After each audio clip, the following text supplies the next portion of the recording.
안녕하세요. 창의성 교육을 위한 기본적 사고 도구를 발표할 K뷰티 산업융합학과 21학번 최주은이라고 합니다.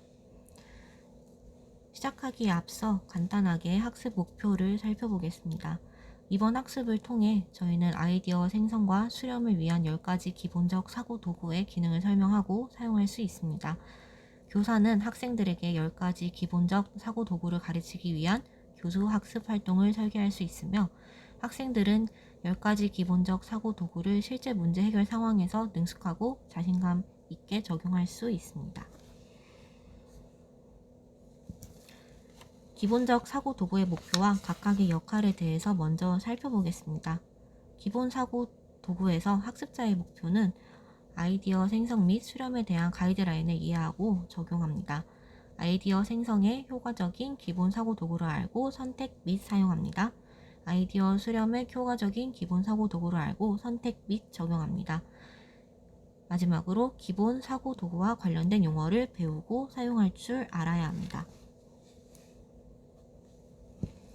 교사와 학생과 학부모 각각의 역할에 대해서 세부적으로 살펴보도록 하겠습니다. 우선 교사의 역할은 아이디어 생성, 수렴에 대한 가이드라인을 학생들에게 충분히 제공하고 교과 과정뿐만 아니라 일상생활에서 경험하는 다양한 활동들을 통해서 학생들이 사고 도구를 적용할 기회를 충분히 제공해야 합니다. 학생들이 효과적으로 사고 도구를 사용할 수 있도록 계획을 세우고 노력을 기울이며 반성과 보고하는 시간 또한 제공이 필요합니다. 다음은 학생의 역할입니다. 교사가 제공하는 아이디어 생성 수렴에 대한 가이드라인을 이해하고 적용하고 내면화하는 것이 필요합니다. 또한 교육과정 내에서 이루어지는 다양한 활동을 통해 사고 도구를 사용하고 지속적인 호기심과 흥미를 보이는 것이 중요합니다. 마지막으로 활동의 계획 및 수행에 대한 노력과 반성을 보여주고 다른 사람들에게도 해당 활동에 대해 발표하는 시간을 가져야 합니다. 마지막으로 학부모의 역할을 살펴보겠습니다. 학부모는 개인 및 가족이 함께 참여하는 일상적 상황에서 아이디어를 생성 및 수렴하기 위한 가이드라인을 준수하고 적용합니다. 또한 자녀들의 참여와 아이디어를 존중해주되 절대 무시하거나 무조건적으로 지지하지 않아야 합니다. 자녀와 정답이 있는 문제나 시험 성적에 대해 이야기하기보다는 생산적인 사고를 요구하는 창의적인 활동이나 그와 관련된 성취에 대하여 얘기해야 합니다. 여기서 지도자의 역할이 정말 중요하다고 볼 수 있는데요. 실제 한 연구에서 지도자가 창의적인 사고를 제기하도록 유도하지 않고 먼저 제시하는 경우와 그렇지 않은 경우에서 학생들이 제시하는 의견의 다양성에는 차이가 많이 존재했다고 합니다. 연구명은 후반부 참고 문헌에 기입했으니 참고하시면 될 것 같습니다. 이러한 창의적인 사고를 할 수 있도록 도와주는 도구가 10가지 있는데 확산적 사고 도구와 수렴적 사고 도구로 나눠집니다. 아이디어 생성을 위한 사고 도구를 사용함으로써 우리는 사고를 유창하게 하고 생각을 확장시키며 상황을 다양한 관점에서 바라보고 우리의 생각을 참신하고 독창적으로 열어주는 것이 가능합니다. 새로운 아이디어와 다른 아이디어가 많이 필요하거나 다양하고 비범한 가능성이나 대안들을 찾고 있거나 더 심층적인 아이디어나 해결책을 필요로 할 때 기존의 아이디어에 세부사항을 추가하거나 몇 가지 유망한 가능성이 있는 아이디어를 결합해야 할 때 필요한 확산적 사고 도구의 종류에 대해서 알아보겠습니다. 첫 번째, 브레인스토밍은 새로운 사고 영역을 개척하기 위해 많은 아이디어가 필요할 때 사용합니다. 여기서 중요한 점은 질보다 양이 중요하다는 점입니다. 한 참고 문헌에 따르면 아이디어의 수가 많으면 많을수록 유용한 아이디어가 나올 가능성이 더 많다는 결과가 나왔고 실제로 브레인스토밍을 실시해 본 결과 아이디어 산출의 양이 많으면 질을 함양시킨다는 원리를 확인했으며 실험 과정 중 전반기에 나온 50개의 아이디어보다는 후반기에 나온 50개의 아이디어가 질적으로 우수하다는 것이 밝혀졌다고 합니다. 따라서 어떤 평가도 내리지 않고 일단 생각을 할 수 있는 모든 아이디어를 떠올리는 것이 가장 중요합니다. 속성 열거법은 변화를 일으키기 위해 문제, 질문, 도전을 필수적인 요소로 분해하거나 어떤 상황이나 제품 또는 과정에서 개선점을 찾아야 할 때 유용합니다. 브레인스토밍의 개방성이 익숙하지 않은 사람들이 많이 선호하는 방법입니다.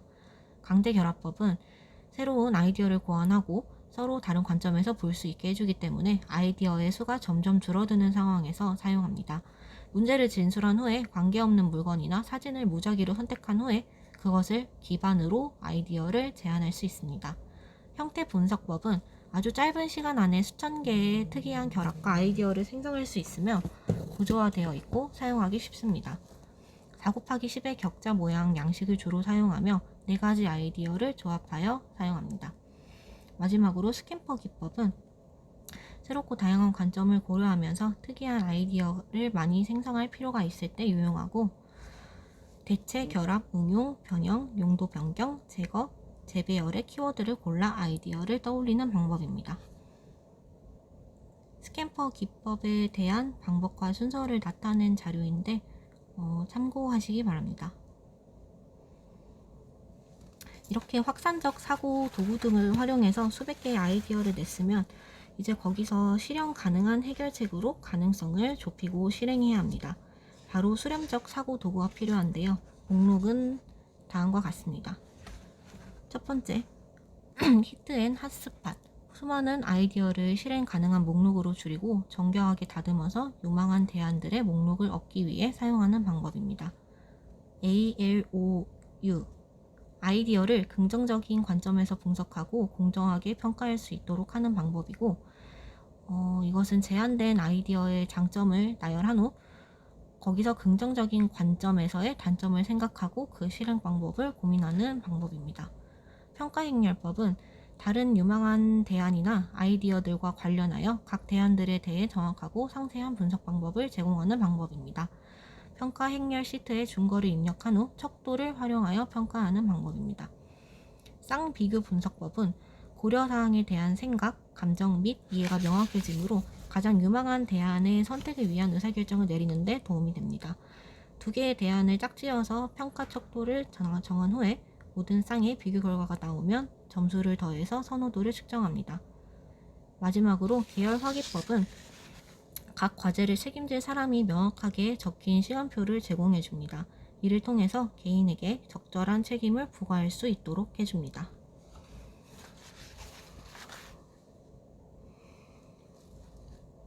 평가행렬법과 쌍비교 분석법에 대한 예시를 나타낸 자료인데 이것도 참고하시면 될 것 같습니다.